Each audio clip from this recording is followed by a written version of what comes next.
Het was niet mijn bedoeling van daar zo'n soort torentje te bouwen, zoals men vroeger deed, met nog vele torentjes aan. Alhoewel ze het zo zouden gewild hebben. Maar ik had liever iets dat uit die heuvel eruit steeg, eigenlijk. Hè. Trouwens, er was gevraagd om buiten de kapel zelfs een grote plek te hebben, een atrium, zo gezegd, waar de bedevaarders de mis konden volgen buiten. Van daaruit ook dat reizende gestalte, dat atrium voor een groot deel overluifelt. Van daaruit is die vormgeving ontstaan en paste nu, naar mijn gevoel, wonderwel in het landschap. Dus, om het zeer kort te zeggen, de functie dicteert altijd de schoonheidsvorm. Omgekeerd kan ook, maar dan is het aan toeval gelegen. Maar normaal, gelijk bouwkunst, bouwkunde niet kan ontlopen. De grootste artiest die het vak niet kent, kan niks maken.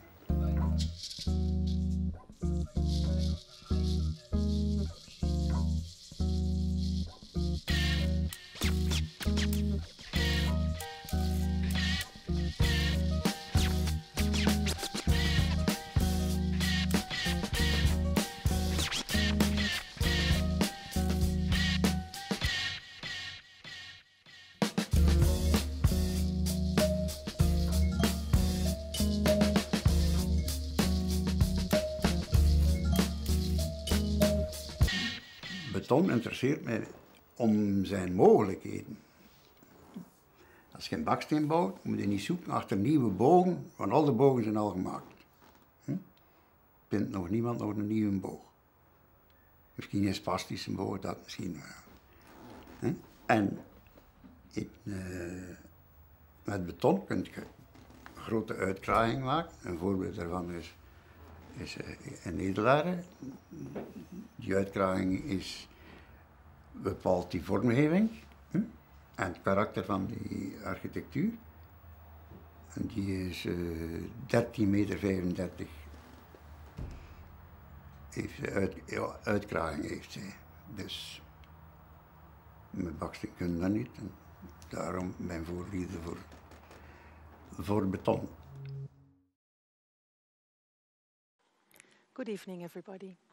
In the name of the single, the Archives Juliaan Lampens and the Flanders Architecture Institute, I warmly welcome you, be it in a virtual way. I apologize for the technical problems and the delay we have with this evening. I'm very happy and proud that tonight we can launch the second edition of the book of Juliaan Lampens. We decided to launch this book in English since we receive many orders and interesting questions from all over the world.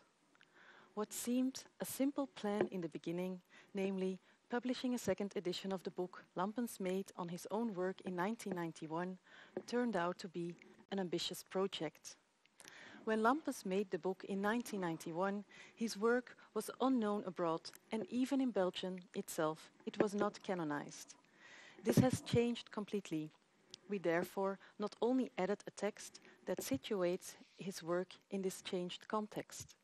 We also completed his biography and translated all the text to English and French, including the small and often poetic notes of Lampens that accompanies plans, drawings and pictures. We are convinced that these small notes are essential to the understanding of his work, his worldview, his perspective on the human condition and his engagement with education. This work could not have been possible without the great efforts of Jo van den Berge and Dieter Lampens on the one hand and the translators Maxime Schoepe and Helene Simpson on the other. To keep the original edition untouched, graphic designer Thomas Lotens developed a separate small booklet with the complete English and French translations of the texts. The graphic design of this autonomous volume interplays with the original, but also distances itself from it. We also made a special limited edition that is accompanied by 4 reproductions of the archive.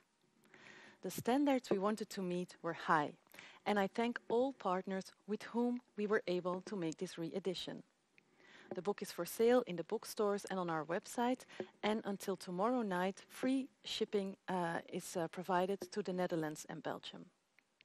In 1991, when Lampens made the book, the Single produced an exhibition on his work. And also now, on the occasion of the re-edition, an exhibition is made. It is a smaller one than the one Lampens made in the 90s, but it focuses on the details to understand his work. And due to corona measurements, the exhibition is unfortunately closed and not open tonight, but we will keep you informed on our website and our newsletter, and we try to open it as soon as possible to the public.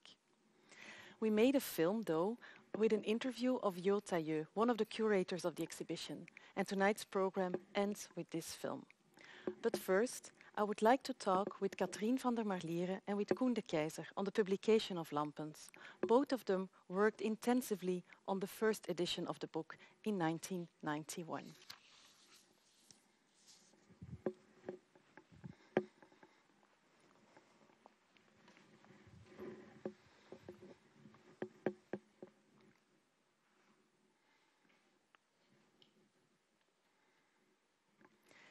At my side sits Koen, and Katrien is also taking part of this conversation. She's in her home office. Welcome, both of you. Katrien was the curator of the architectural program and the Single, and as a young professional, she chooses Lampens to be the first architect she made a monographic exhibition on. And later, she became the founding director of the Flanders Architecture Institute. Until the present day, she is a respected mediator, critic, curator and publisher on architecture in Belgium. And Koen is an architect who worked in Lampens' office at the time of the publication and the exhibition in 1991 in the Single. He's a practicing architect with over 30 years of experience, and he's also a founding member of the non-profit organization Bekijk de Juliaan Lampens. Koen, I would like to start with actually the opening of the book. So the book starts with Lampens' own house. And actually for me it was striking that at the moment when he wants to publish a monography on his oeuvre, he starts with his house, but there are many houses that he realized before. Yep. Could you explain a bit why he chose this project to start with? Yeah, so indeed, but as a matter of fact, and I would like to make a small side jump. He wrote, the first thing you see in the book is an aphorism that he wrote. And I will translate it freely. It's like that. It is important to do sometimes, to do something unimportant sometimes. So it tells a lot about the man. Juliaan Lampens always put the importance of architecture and his work into perspective. So, like you say, before he built his own house, he already built numerous houses in a more traditional style. But in terms of his modern work, the catalogue starts with his own house that he built in 1960 for his family. And that house buries the fundamentals of his later work. And his own house was a declaration of his architectural intentions. And almost all the characteristics and properties that of his later work were there already. And the following decades he developed them further. Mm-hmm.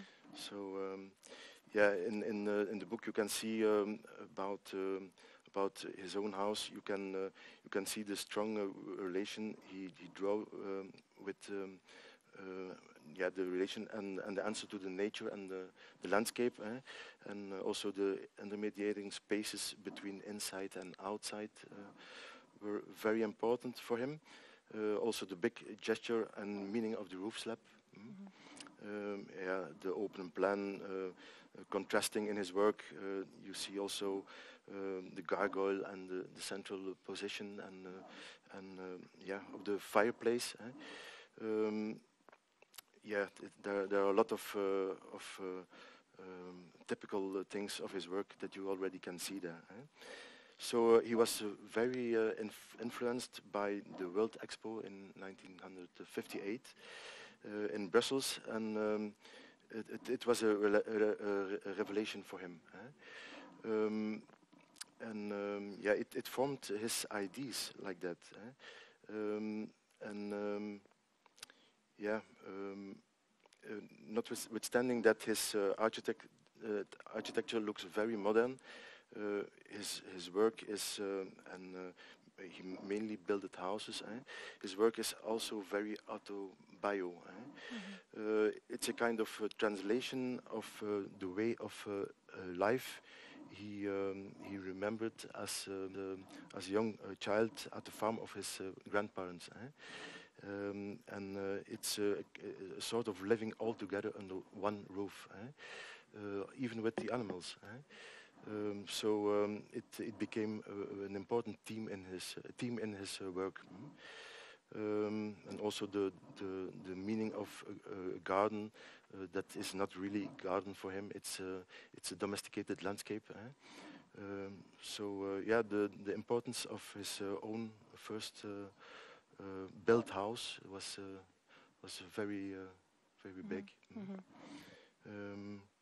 And you also can see that his own house is very manly in terms of in terms of shape. It's you can compare it the Van den Houten Kieboom's house that he built, and also with the chapel on the hill of Edelaar. These are very manly gestures in the meaning of orthogonal and very angular. And then later on in the 70s and 80s, he worked. His work evolves in more feminine shapes or curved shapes. So yeah, you can see it in the book. You can discover, for instance, the tourist office in Blankenberge. You have also the National Peasants' War Museum. We can show some picture of that.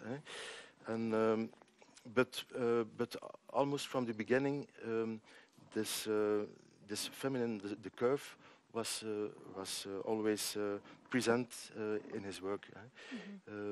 Yeah, he in his free drawings and in his sketches. So it was not new for him.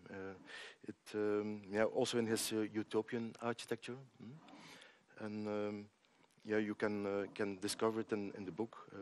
So it would be very interesting research to compare his free work with his architecture.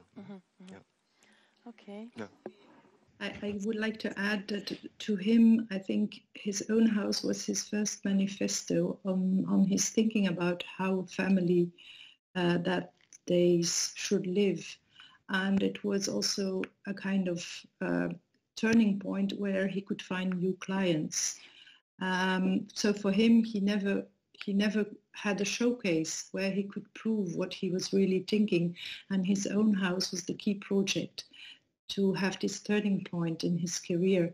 And I think that is also what he meant by having that book as a starting point for his true ambitions in architecture. I think it's important to see it also in that way. And Catherine, so you as a young curator, you choose to program on Juliaan Lampens, but maybe it's interesting for the audience that you explain in a bit the context in which you were making this book. Actually, the architectural scene that is now here in Flanders and in Belgium is not the same as it was in the beginning of the 90s. And it's also interesting to position Juliaan in that context. Mm-hmm. Well, in Belgium at that time, there were absolutely not a lot of publications on architecture, and not a lot was really. There were one or two publications a year maybe, and there were only a few critiques in Belgium. What was very influential was the magazine at that time, Wonen THBK. So there was critique, and there was a consciousness of contemporary architecture, but the situation in Belgium was very different because it was mostly the professionals with the order of architects who had spokesmen, but it was never about quality in architecture, or it was never about the craftsmanship or ways people design and why they design. So starting making a book or a monography on an architect was really inventing how to communicate. What is the story about? How we're going to give a certain critique and whom we are asking for making text, because there was really not such a culture on architecture, nor there were magazines with glossy photographs. It was really all on a very low profile. So we really had to start from scratch, and luckily Juliaan had a very specific idea on what the book should be, and he was making books all the time in a kind of old-fashioned classeurs. He was putting things together, so he had already the habit of making a kind of flow of ideas. So in fact, we really got a very good model, a mock-up he made, and it was very simple and very, it was just some flyers in plastic folders and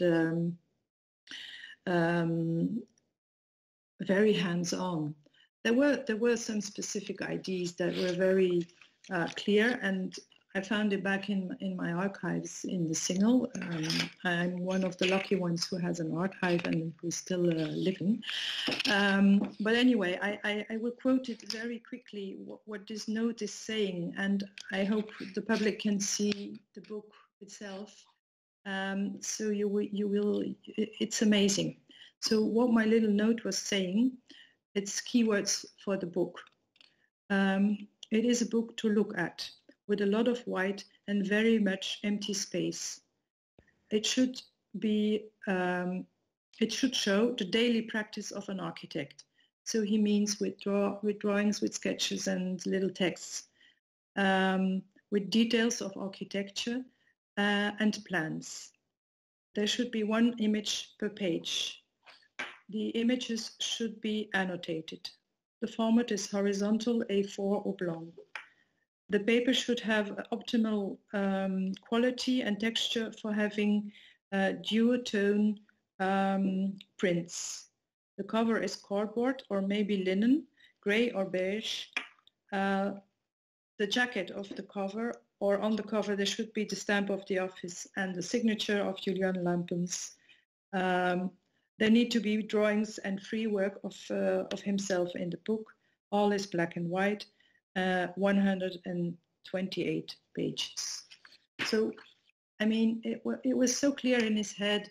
So that was the easy part. The difficult part was to make it and to make it in time. Yeah. Mm-hmm. Okay.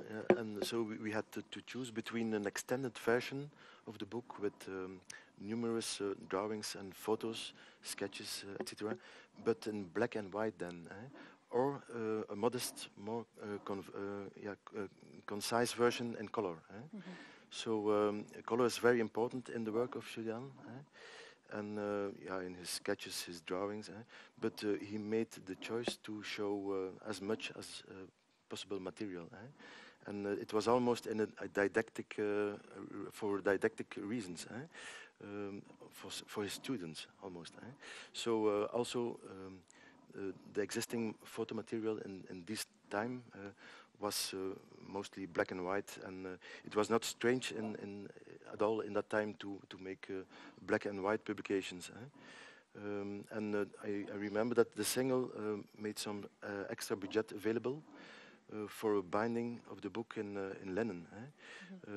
It was referring to the first generation of modernists who published their oeuvre on the same way. I have one here, like Le Corbusier, also Neutra and Breuer. It was a kind of a quality to make books like that. So yeah. It was a wink to these first modernists. So the meaning of the material choices are very important, and yeah, we also re-editing the book, we were really aware of the importance of the materiality. And I'm going to tell a small anecdotal history about the paper we choose, because at the time when you made the book with Juliaan, this paper was a very regular kind of paper, but it turned out that it didn't exist anymore. And we were looking for other kinds of paper, but as the materiality is so important in his build work, it became similarly important in the book. We thought it was very difficult, not when re-editing the book, not finding this paper. In the end, we found a paper-making company in Germany who remade this kind of paper. Yeah, because the symbolic behind all the choices of Juliaan are so important that we could not deviate from this. And also, as you say, the references to architectural history and how he positions himself there is very very interesting. And that's actually a question for you, Koen.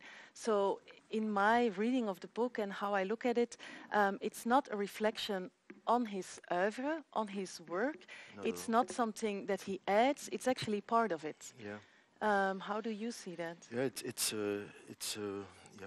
a part of his oeuvre. And so the form of the book is a mix of architectural drawings. It's a mix of ground plans, sections, details, but also architectural utopias, notes, texts, aphorisms, plastical work. It is all brought together in an associated manner. And it was a way how Juliaan Lampens worked his whole life. There was no division between his work and his life and the way he did things, the way he created things. It was one gesture. So yeah, his free work, his texts, his utopias are part of his architecture, and actually they can only be seen or read like that. You cannot separate these things. His plastical work and his architecture is one team. So yeah, sometimes collaborators that worked in the office of Juliaan Lampens got complete booklets like the book, the re-edition, with sketches and drawings and texts, and it was fantastic. Yeah, Lampens made these booklets completely himself. Everything. So this way, the book reflects his practice in which life, working, education, art, nature is very strongly interwoven. Catherine, so bringing it to the exhibition, was there a similar idea behind the exhibition? What was the scenography? What was the story there? Was it was it similar to the book, or did he want to tell a different story there? Well, it's a bit the same. In the 90s, there was only the starting point of making exhibitions. So the one-to-one sculptural installations that tell about the oeuvre that didn't exist yet, or we didn't made it anyway, and the budget was not available for that. So what is important to know is that the moment I invited Juliaan Lampens was at the end of his career as a teacher, as a professor at St. Lucas. So his former interns and the assistants of his school and his lessons, they decided to give him a present, and the present was that they would make models of the key works he had built, and that coincided very well with my question to have an exhibition at that time. So I worked together with 28 of the interns, older interns and assistants of Juliaan, and they all made a model in 4X. So that was the basic piece of the exhibition. We choose to make this in a format, white abstract models.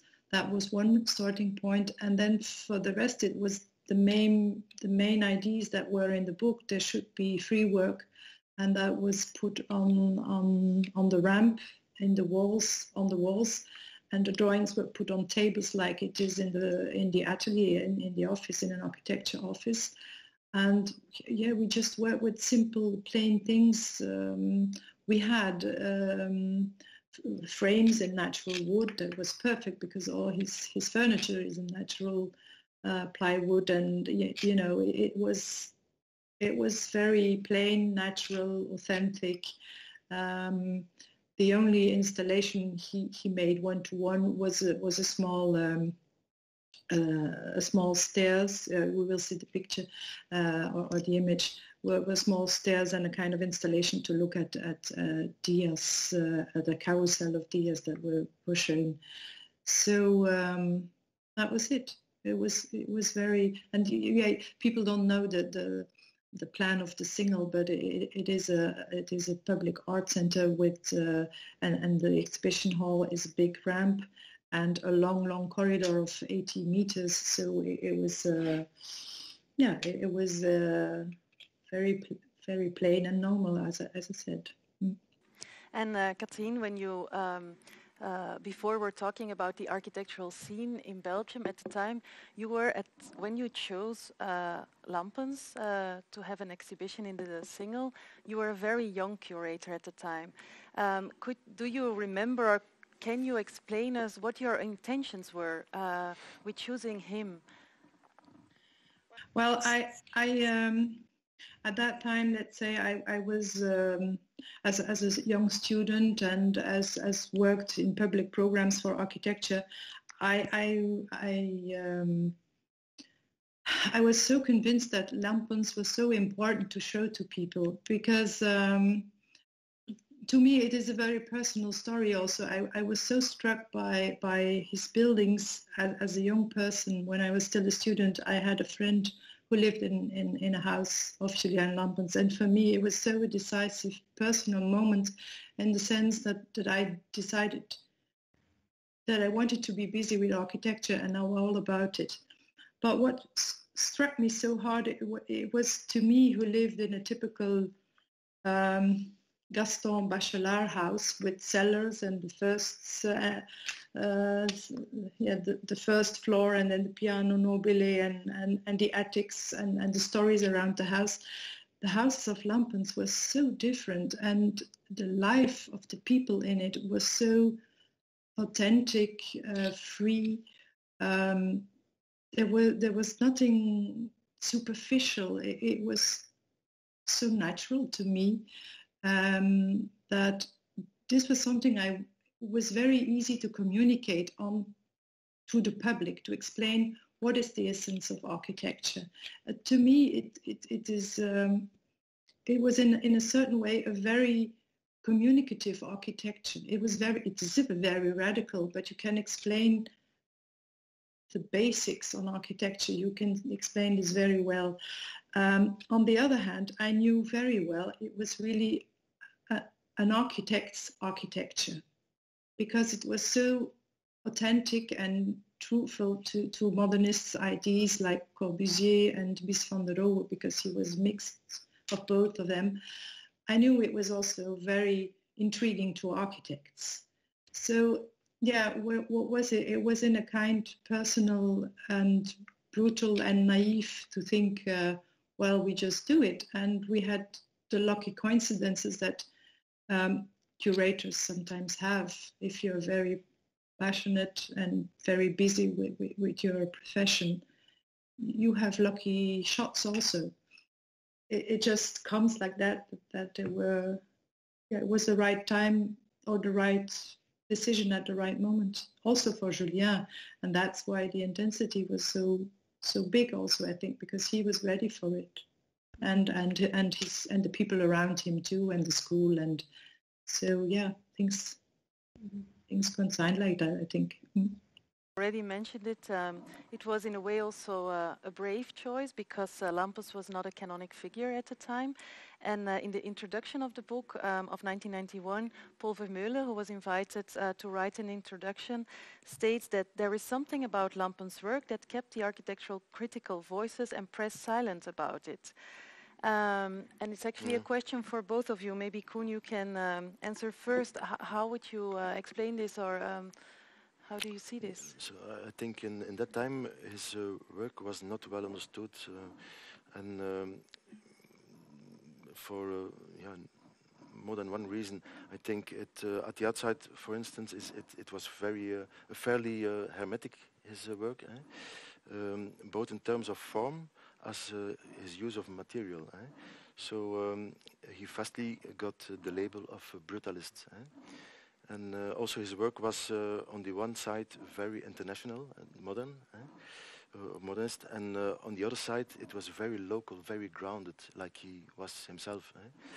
And it's his own. It's not copyable. It's pure Juliaan Lampens, and I think that's an important reason why a lot of people couldn't understand his work. But yeah, for those who know his work, they know that it has a very sensitive and warm side also, his work. Yeah, I can explain, but... Yeah. And regarding architectural critique, so Katrien, when you were making the book, you invited Paul Vermeulen, but also a client was invited. Yeah, I think, well, making an architecture book is also thinking about how are we going to communicate, and what is the message, and what is the spectacles with what you are looking at, the material. So Gerard van den Houten was a man of the words. I mean, he could speak very well, and he could write very well, and there was a very I think the text Gerard wrote was really the proof of a kind of very, very deep understanding, friendship, and very deep understanding of what Lampens had in his mind. He was not a man of a lot of words on architecture, in the sense that he was the promoter of his own work. He was having ideas, and he was speaking about architecture, but also with jokes, and it was not so clear. But he was not eloquent in the way he was speaking about his own work. So Gerard was that. And I think I remember Juliaan was very touched by his text, and he was very pleased by it. The text of Paul, I don't remember very well what he was thinking about it. I was very pleased with the text of Paul, because I think he's one of the rare critiques who can combine context of the work with a portrait of the architect, a personal portrait of the person, and also can describe some projects in which he can find a few red lines that become typical characteristics of the work. So to me, Paul was very young at that moment, but he really made a very good introduction, I find, on the work. But that was one of the trials also in making the book. Whom is going to speak and why? Yeah. Okay. Perfect. Thank you very much for sharing your experiences and your reflections so generously with us. As I told, normally this room would be filled with people. Now we are sitting here alone with a closed exhibition next to us. But we are optimistic. People can see an image of the exhibition now. So we are optimistic and we are trying to keep the exhibition longer open as soon as the government lets us. But we also went to the Wassenhove house with Jo Taillieu, one of the curators of the exhibition. And to conclude this evening, we are going to watch Jo explaining the intentions of the curators on this exhibition.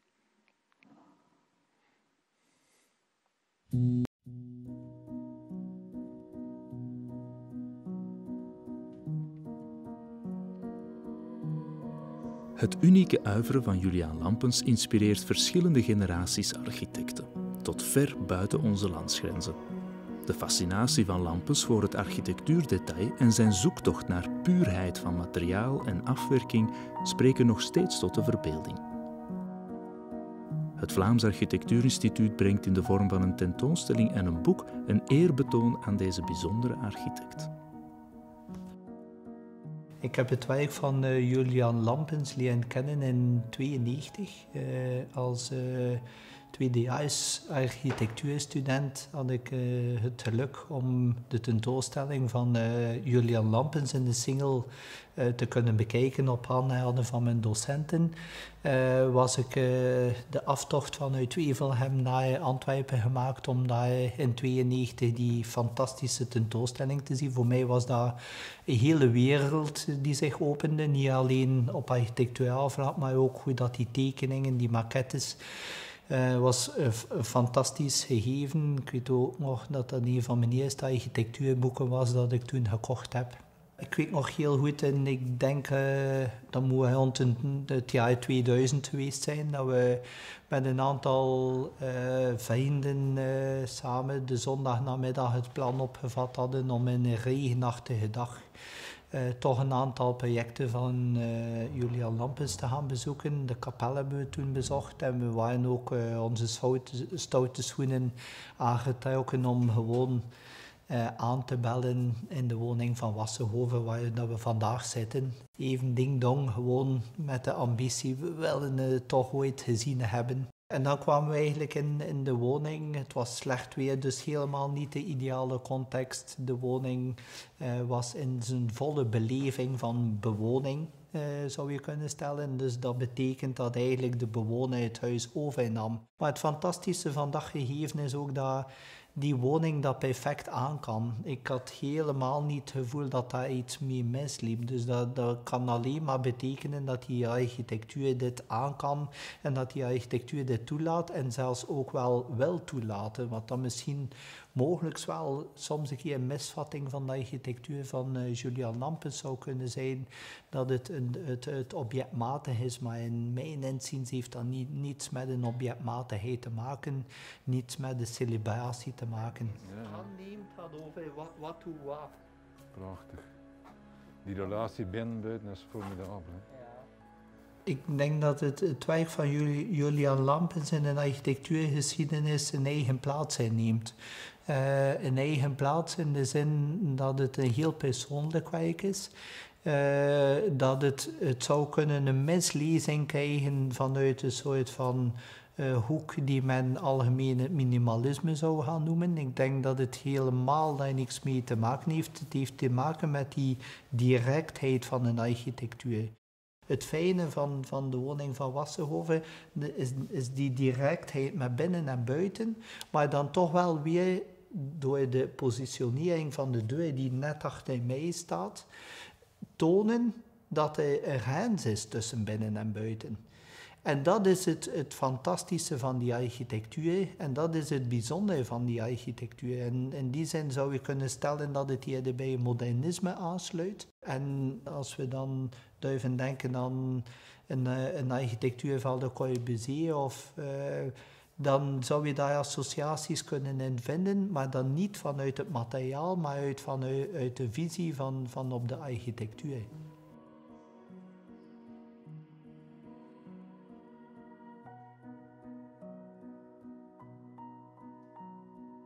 Voor de tentoonstelling hebben we de link naar het detail hebben we gelegd met het project in Blankenberge, onthaalcentrum voor toeristen. Een ontwerp die niet gerealiseerd was, maar die effectief wel tot een ontwikkeling gekomen was dat het à la minuut als het ware kon gebouwd worden. Met andere woorden, elk detail van het volledige project is uitgetekend, is gemaakt geweest, stond klaar om gebouwd te worden. Het project is gekozen omdat het enerzijds een project is die door het feit dat het nooit gebouwd is ook zijn plaats enkel in een publicatie heeft kunnen vinden, maar die nooit in een soort van andere context zichtbaar gemaakt is. De woningen zijn heel vaak belicht in tentoonstellingen. De woningen zijn ook maar een gedeelte van het oeuvre van Juliaan Lampens. Het is ook fijn om eigenlijk de schaalsprong of aan te tonen dat de schaalsprong van een woning naar een veel groter project ook een evidentie is in het werk van Juliaan Lampens. Het zou kunnen een misvatting zijn dat het gaat over alleen maar het maken van woningen. Het is een architectuur die niet aan de schaal gebonden is. Het is een architectuur die aan een wijze van kijken gebonden is. Met andere woorden, het dergelijk project die we in het archief vonden van Blankenberge staat voor dezelfde attitude van architectuur. Het architectuurdetail neemt een fundamentele plaats in het werk van Juliaan Lampens. Het is een architectuur die ontzettend belang hecht aan elke schaal, elke stap in de schalen van de architectuur. En dat betekent ook dat het detail even belangrijk is als de totaliteit. Niet als een fetish-element, niet als een soort van doorgepuurd element, maar als een element die een ondersteuning geeft aan het geheel. En vandaar dat we eigenlijk de stap gemaakt hebben om die 1-op-2 details vaak getekend, die hebben we als tentoonstellingsobject genomen om de tentoonstelling te maken. Waarom? Omdat je eigenlijk daar de hand voelt van het denkend tekenen. Het maken van dat detail en door de grote schaal voel je de kracht van dat materiaal. Voel je de werking van dat detail in zijn geheel. De traagheid van het tekenen met de hand en de voeling dat die proportie, die echte werkelijkheid kent, wat dat in een digitale wereld niet aanwezig is, maar in een analoge wereld wel, maakt dat je dat detail lijfelijk als het ware voelt. Het is ook een woning waarin iedere keer dat je opnieuw komt, dat je nieuwe dingen ziet. Ja, dat is juist.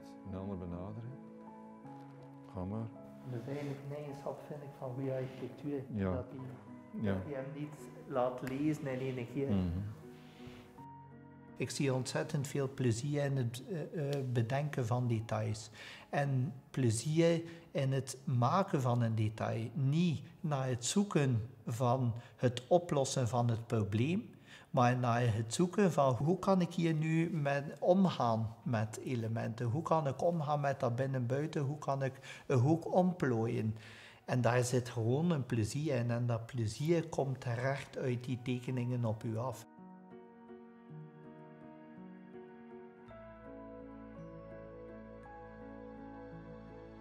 We hebben eigenlijk dat plezier ook gedeeld in het maken van de tentoonstelling. Hoe dat we die zaterdagen doorgebracht hebben en we hebben dat plezier gedeeld. Ik vind dat heel belangrijk omdat dat ook zo ontstaan is. En we hebben dat eigenlijk verder gezet.